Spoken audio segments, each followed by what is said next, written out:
Massachusetts housing inventory has been getting lower and lower, and there's a good reason for it. Sellers are afraid of what you ask. Well, who better to ask than Anthony Lamacchia of Lamacchia Realty? Anthony, what is it that's keeping would-be sellers up at night? They're scared of where they're going to go. That's the biggest concern out there in the market these days, and honestly, it's getting worse and worse and worse every year. So what should they do? What are some of the options? The first thing they should do is talk to a qualified realtor, and I don't just mean any realtor. See, that's part of what's going on in this market. The market's so hot that almost everything that's getting listed is selling. The problem is that makes sellers think that they should just hire anyone. They don't realize that a really good realtor from a really good company will sell their home for more.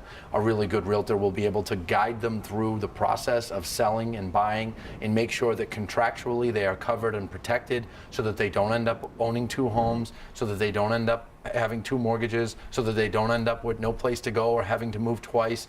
So that's step number one. And step number two?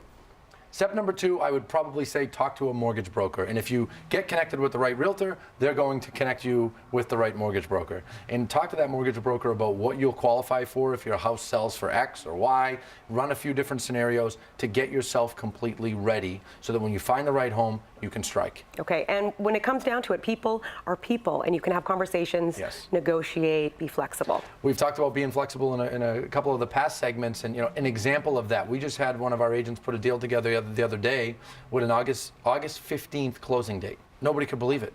And it's a classic example of we're in a seller's market. The buyers know that. The buyers are desperate to find the home they want, so the buyers are saying, all right, if I have to wait till August 15th, but I get the house I want, fine. Now we have a seller that's thrilled because the seller says, well, geez, that's more than enough time to find the house I want and to plan everything accordingly. And the buyer's happy they're getting the house they want.